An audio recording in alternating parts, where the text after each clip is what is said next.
اس کے جو فیصلے تھے وہ غیر جانبدار نہیں تھے. ہم ای وی ایم مشینز کے اوپر کوشش کرتے رہے کہ اس ملک میں صاف اور شفاف الیکشن ہو. 2 سال کوشش کرتے رہے. اس الیکشن کمیشن نے پیپلز پارٹی اور نون لیگ کے ساتھ مل کے وہ نہیں ہونے دیا. ہم نے عدالت میں گئے کہ جو سینٹ کے اندر پیسہ چلتا ہے سینٹ کے الیکشنز کے اندر کہ وہ ووٹ ویریفائبل ہونی چاہیے, یعنی لوگوں کو پتا ہونا چاہیے کہ آپ کے ایم پی کدھر ووٹ ڈال رہے ہیں. ہم سپریم کورٹ میں گئے, سپریم کورٹ میں اجازت دے دی کہ ووٹ ویریفائبل ہونی چاہیے. اس نے روک دی. اس کے بعد یوسف رضا گیلانی کا بیٹا پیسے دیتے ہوئے پکڑا گیا ووٹ خریدتے ہوئے. اس نے کوئی ایکشن نہیں لیا. یہ اس نے جب ہمارا یہ ابھی جو آڈیو لیکس ہوئی ہے اس کے اندر کیا چیز آئی ہے سامنے؟ آڈیو لیکس میں یہ سامنے آئی کہ نون لیگ کے ساتھ بیٹھ کے یہ فیصلے کر رہا تھا کہ کون سے حلقے ہمارے کمزور ہیں اور کدھر پی ڈی ایم کی ووٹ جو تھی ہمارے حلقوں سے دگنی تھی. اس نے ان کے ساتھ بیٹھ کے فیصلے کیے. یہ جو ابھی حال ہی میں الیکشن ہوئے ہیں اسی الیکشن کمیشن نے, اس نے پہلے بھی جب پنجاب کے بائی الیکشن ہوئے تب بھی پوری الیکشن کمیشن کی مشینری نے ان کی مدد کی, اور اس کے گورنمنٹ بھی پنجاب میں انہی کی تھی, گورنمنٹ کی مشینری نے بھی پوری مدد کی. اس کے باوجود دونوں دفعہ یہ الیکشن ہار گئے.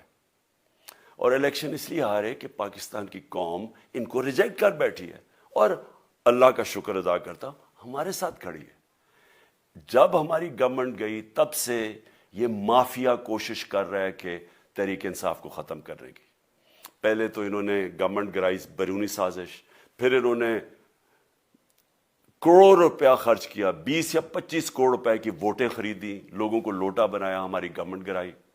اس کے بعد جب ہم نے مظاہرہ کیا, پرامن مظاہرہ, آئین اور قانون میں رہتے ہوئے, ہمیں آئین اجازت دیتا ہے پرامن احتجاج کرنے کی, ہم نے پرامن احتجاج کرنا تھا. انہوں نے جس طرح ایک بیرونی, جو آج بھی وہ سائفر اویلیبل ہے جس میں واضح ہے کہ ان کو باہر سے مل کے انہوں نے ایک گورنمنٹ گرائی تھی.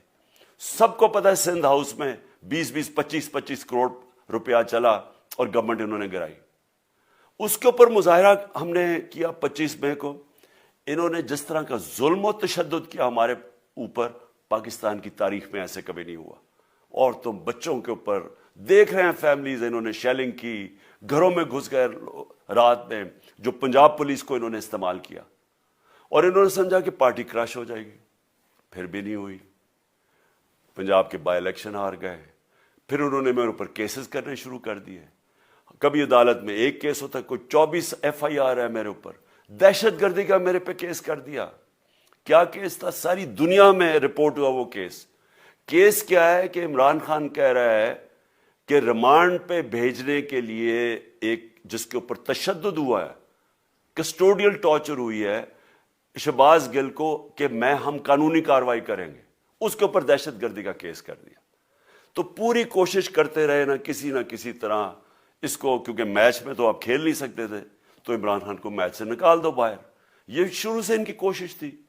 پتہ ان کو چل گیا کہ عوام آ گئی ہے کھڑی ہو ہمارے ساتھ. بڑے میں جلسے ہوئے ہیں, کبھی اتنے بڑے جلسے ہوئے ہی نہیں پاکستان میں. اور پھر یہ جو ابھی جو الیکشن ہوا ہے اس کے اندر پوری پلاننگ کرتے, ایک کینڈیڈیٹ کھڑا کر کے پھر بھی ہار گئے. تو یہ مجھے پہلے ہی پتا تھا کہ انہوں نے اس کا رزلٹ کیا آنا ہے. میری ساری پارٹی کو پتا ہے, میں نے ان کو واٹس ایپ کیا, اپنے سارے لوگوں کو بتایا. مجھے کل رات میں نے سب کو بتا دیا کہ اس نے ڈسکوالیفائی کرنا ہے, کیونکہ یہ اس سازش کا حصہ ہے, یہ مافیا کا حصہ ہے. اور مافیا کیا کوشش کر رہی ہے, یہ ذرا ساری قوم سن لو. جو پاکستان کی سب سے بڑی پارٹی ہے, جو فیڈرل پارٹی ہے, باقی پارٹیز تو اب صوبائی پارٹیز رہ گئی ہیں, چھوٹی سکڑ کے ہو گئی ہیں فیملی پارٹیز. جو سارے ملک کے اندر ایک فیڈرل پارٹی ہے اس کو ختم کرنے کی کوشش کر رہے ہیں. اور یہ میں پھر سے اس ملک کی تکلیف دے جو ہمارا تاریخ کا حصہ تھا, جب ایسٹ پاکستان ہمارے سے علیحدہ ہوا, کیا ہوا تھا؟ جو پارٹی کو سب سے بڑا مینڈیٹ ملا اسی پارٹی کو ختم کرنے کی کوشش کی. ملک کا جو ہوا وہ تاریخ کا حصہ ہے. یہ پھر کوشش کر رہے ہیں کہ ایک پارٹی جو ساری فیڈریشن کو اکٹھا رکھ سکتی ہے اسی پارٹی کو ختم کرنے کی کوشش کر رہے ہیں کہ جناب عمران خان کو کسی طرح ڈسکوالیفائی کریں اور پھر الیکشن ہو. اور پھر مجھے اور نواز شریف کو ایک ہی طرح دکھایا جا رہا ہے کہ اچھا جی عمران خان بھی ڈسکوالیفائی ہو گیا تو نواز شریف بھی ہو گیا. نواز شریف اس ملک کا بڑا مجرم ہے. 30 سال سے چوری کر رہا ہے اس ملک کا پیسہ باہر. بڑے بڑے محلات ہیں اس کے اور اس کے بچوں کے باہر.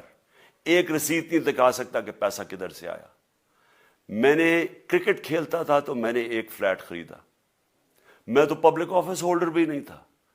34-35 سال پہلے میں نے فلیٹ خریدا جب کرکٹ کھیلتا تھا. اس کے باوجود میں نے 8 مہینے عدالت کے اندر ایک ایک رسید بتائی کہ مجھے کدھر سے انکم آئی, کدھر سے آمدنی آئی, اور باہر سے حلال کے پیسے کی جو میں نے جو خرچہ جو خریدا فلیٹ, اس کو جب بیچا بینک کے تھرو پاکستان میں پیسہ لے کے آیا, اپنے ملک میں پیسہ لے کے آیا. اس کی بھی منی ٹریل تھی. عدالت نے مجھے صادق اور امین کہا, اور مجھے مقابلہ اس آدمی سے کر رہے ہیں جو اربوں روپے کی پراپرٹیز لے کے بیٹھا ہوا ہے. کبھی کوئی جھوٹ بولتا ہے کہ جی مجھے قطری کھاد کے جی قطری نے پیسے دے دیے, کبھی وہ کہتا ہے یہ ہے وہ ذرائع وہ فیل ہو جاتا ہے. وہ بیٹی کہتی ہے میرے لندن تو چھوڑو پاکستان میں کوئی پراپرٹی نہیں, اور پھر پراپرٹی نکلا. یعنی جو بتا ہی نہیں سکتے کہ اس ملک سے باہر اربوں روپے کی پراپرٹیز ہے, اور اس کو اور میرے ساتھ کر رہے ہیں کہ جی آپ دونوں ڈسکوالیفائی ہو گئے. اور جو سب سے شرمناک چیز کیا ہے کہ جس آدمی کی ساری پراپرٹی سب پاکستان سب ڈکلیئرڈ اپنے نام پہ, اس کو ڈسکوالیفائی کر رہے ہیں, اور یعنی میچ سے باہر رکھنے کی کوشش کر رہے ہیں. اور کن کو اس ملک میں بچایا جا رہا ہے؟ اس ملک کے بڑے بڑے مجرم جن کے اوپر اربوں روپے کے کیسز ہیں, وہ آ کے پہلے تو ان کو سازش کے تحت ملک پہ بٹھایا جاتا ہے, پھر وہ قانون اسمبلی میں بیٹھ کے نیب کا قانون چینج کرتے ہیں اور 1100 ارب روپے اپنا معاف کروا لیتے ہیں. قوم جب نیچے پسی ہوئی ہے آج مہنگائی میں, بے روزگاری میں, 6 مہینے میں انہوں نے ملک کدھر سے کدھر پہنچا دیا ہے. آج دنیا کہہ رہی ہے کہ پاکستان قرضے نہیں اپنے واپس کر سکتا, ہمارے بانڈز کریش کر گئے ہیں, ہماری انڈسٹری نیچے جا رہی ہے, ہمارا فورن جو پاکستان میں ڈالرز آنے تھے ایکسپورٹس بھی نیچے جا رہی ہیں, ریمیٹنس بھی نیچے جا رہی ہے, ملک کی دولت کم ہو رہی ہے, گروتھ ریٹ نیچے چلی گئی ہے, کسان علیحدہ سڑکوں پہ نکلے ہوئے ہیں, ٹیکسٹائل انڈسٹری وہ 20% بند ہو گئی ہے. 6 مہینے میں وہ پاکستان کو یہاں لے کے آئے ہیں اور اپنے صرف پیسے بچا رہے ہیں, صرف آ کے اپنی چوری بچا رہے ہیں. اور جو آدمی 26 سال سے سٹرگل کر رہا ہے اس ملک میں, قانون کی بالادستی ہو, انصاف ہو, احتساب ہو, اس کے اوپر کیسز کر رہے ہیں اس طرح کے, صرف اور صرف میرا منہ بند کرنے کے لیے. میں آج اپنی ساری قوم کے سامنے یہ آپ سب کے سامنے یہ وعدہ کرتا ہوں کہ میری جتنی بھی زندگی ہے وہ ان چوروں کا مقابلہ کرنے کے لیے. میں اس کو سیاست نہیں سمجھتا, میں اس کو جہاد سمجھتا ہوں.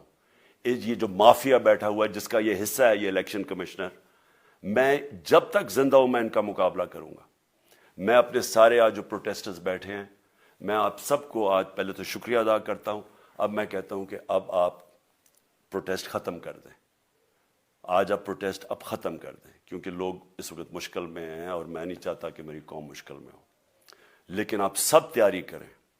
میں نے کہا تھا مہینے کے اینڈ میں لانگ مارچ کروں گا, اور میں پوری طرح انشاءاللہ اس ملک کی تاریخ کی یہ سب سے بڑا پروٹیسٹ ہوگا. اور یہ صرف لانگ مارچ پہ ختم نہیں ہوگا, یہ میری حقیقی آزادی کی تحریک چلتی رہے گی جب تک اس ملک کے اندر قانون کی بالادستی قائم نہیں ہوگی. اس طرح کے چور, اس طرح کے ڈاکو, اس طرح کے مافیا, اس طرح کا یہ کرپٹ الیکشن کمشنر, جب تک یہ بیٹھے ہیں میری یہ تحریک چلے گی. اور میں اپنی ساری قوم کو آج کہہ رہا ہوں کہ یہ ملک ایک فیصلہ کن موڑ پہ ہے. اگر ہم جو اللہ کا حکم ہے کہ ظلم اور ناانصافی کے سامنے کھڑے ہو, جہاد کرو, اللہ کا حکم ہے امر بالمعروف, اچھائی کے ساتھ کھڑے ہو اور اس طرح کے چوروں کے خلاف کھڑے ہو, جب تک ہم قوم اس فیصلہ کن وقت پہ اب جدوجہد کرنے کے لیے تیاری نہیں کریں گے, ہم ان چوروں سے اپنی جان نہیں چھڑا سکیں گے. جہاد اللہ نے ہمارے پہ فرض اس لیے کیا ہے کہ جب ہم ظلم کا مقابلہ کرتے ہیں اپنی بہتری کرتے ہیں, ظلم کم ہو جاتا ہے. جب ہم اس طرح کی ناانصافی اور ظلم کے سامنے سر جھکاتے ہیں ہماری معاشرہ تباہ ہو جاتا ہے. جب معاشرہ اچھے اور برے کی تمیز ختم کرتا ہے، یہ چور جا کے ملک کا فیصلہ کرتے ہیں، وہ معاشرے کو تباہ کر دیتے ہیں. ہم آج اس فیصلہ کن وقت پہ کھڑے ہیں. میں آپ کو کال دوں گا، پھر سے میں آپ کو کہوں، اور انشاءاللہ اس ملک کی تاریخ کی یہ سب سے بڑا مظاہرہ ہوگا، یہ سب سے بڑی پروٹیسٹ موومنٹ ہوگی، اور یہ رکے گی نہیں. اب یہ جب تک ہم اس ملک کو حقیقی طور پہ آزاد نہیں کرتے، یہ میری پروٹیسٹ موومنٹ اب چلتی رہے گی. پاکستان زندہ باد.